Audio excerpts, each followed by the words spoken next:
Welcome back to Homeschooling Mama.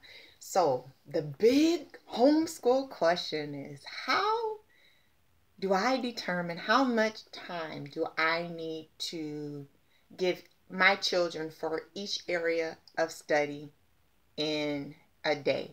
Well, a lot of that goes along with your homeschool goals and perspective, your homeschool outlook.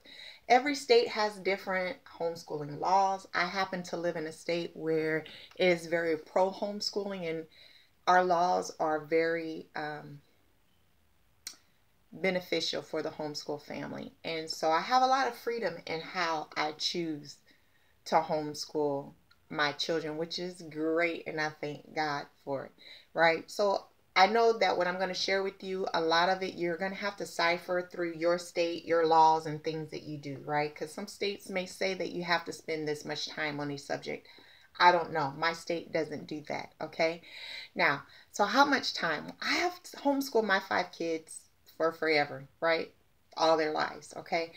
And I've learned a lot and I've tried a lot. So I'm going to share with you what my family used and what I've stuck with and what I found to be true. Okay. I tried to use the whole, what I remember from me going to school and, we spent this much time on this and this much time on that. And what I have learned is my homeschool perspective is this: everything we do is homeschooling. Whether we're in the classroom or outside of the classroom, our whole life is based around them learning. Okay, so I don't consider homeschool just, when we get up in the morning and come in here for this many hours and we do that, this many days a week. That's not just my homeschool. That is my homeschool. But we're homeschooling even when we're in the grocery store, even when we're grocery shopping, even when we're outside at the park. I am teaching and training my children, and we're using real life practical application of the information and the knowledge that we're getting to grow our family. Okay. Now, when we're in the classroom, how much time do I spend on each subject? I no longer look at how much time goes to each subject. Okay. I do use that when I have one of my children who can be a little bit slower, and sometimes I have to use the time to help them to speed up their process a little bit. But I am not time focused. I am not focused on hitting numbers.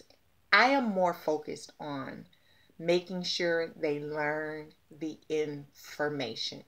Okay, so I do have a certain amount that they need to go over every day. Not so much a time, but an amount of material that we cover every day. Do we always cover that amount of material in a day? No, we don't.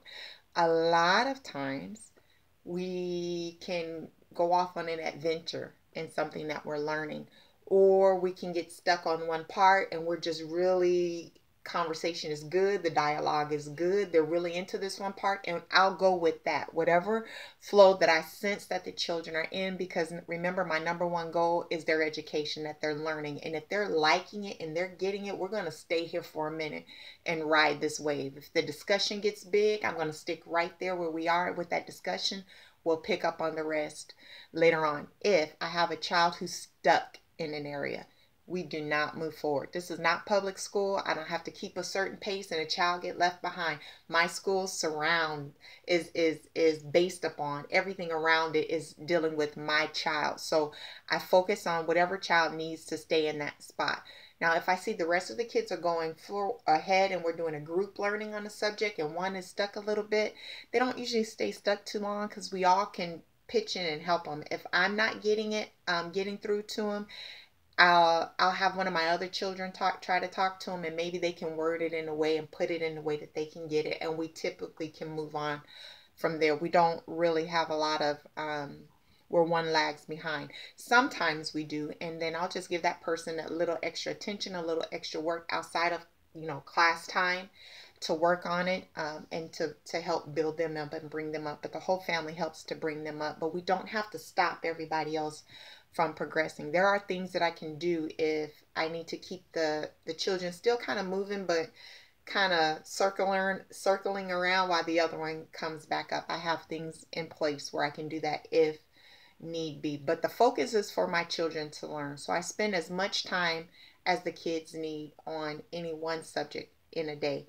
They do have certain things they need to accomplish in the day. When you accomplish that, you can move on to the next.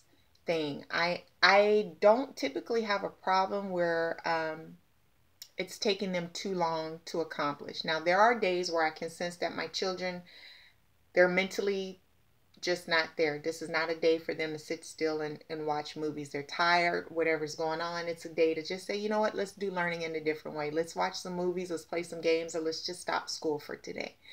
There are times when we're doing good at school and then we just kind of hit a lull. And it's a struggle, it's an uphill battle. I'll stop school for the day. In our home, we are not time sensitive. We are time sensitive in the sense that we're aware of times. There's certain things. I know dinner's going to get started at this time.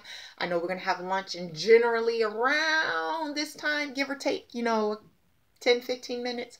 But our home is basically based upon a routine, not necessarily a schedule. I know that there's certain things that we want to accomplish in the day. If we're not in the classroom at 8 o'clock, it's not that big of a deal for me. We have a lot of different things going on in our house. There's health challenges that are being overcome.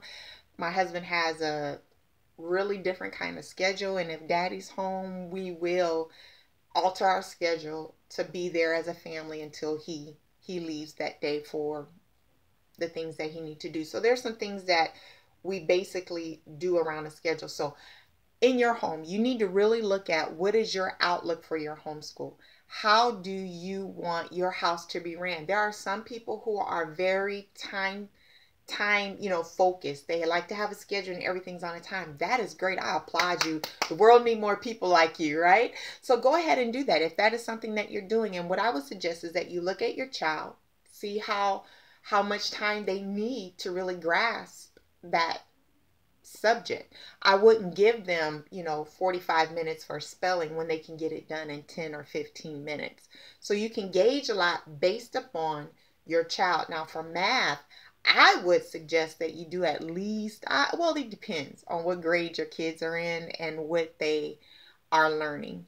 I usually give my kids 30 to 45 minutes on math because that's how much time it takes them to get through all the things that I have for them. Sometimes they have a little bit more, it may take an hour. Sometimes it's a little bit less, it may take a little less. Now we do a lot more than just seat work for math. There's instructional times, there's game times, there's repetition times. There's a lot of different things that we do. So it depends on you, your homeschool outlook, and what you have for your child. I would suggest that you not look at anyone else to determine how to do your homeschool and how much time that you give. A lot of it is you have to know what your homeschool outlook is, your perspective on it is, your goal is, and you also have to know your family and see what works for you. Don't feel bad if you try to do something and you realize this isn't going to work. We're going to have to switch it up. That's all part of the homeschool learning. Get your hands in there, get dirty, and figure out what works best for your family. Also, be aware that what works in one season may not work in another season. So as your children get older, your scheduling may change, your routine may change. As the year goes by, in Christmas time and Thanksgiving time, it may work a little different than it does if you say homeschool in the summertime or in the springtime. So be flexible. Don't be hard on yourself. Figure it out. It's going to work for you in the end, okay? Be encouraged. Until next time. Bye.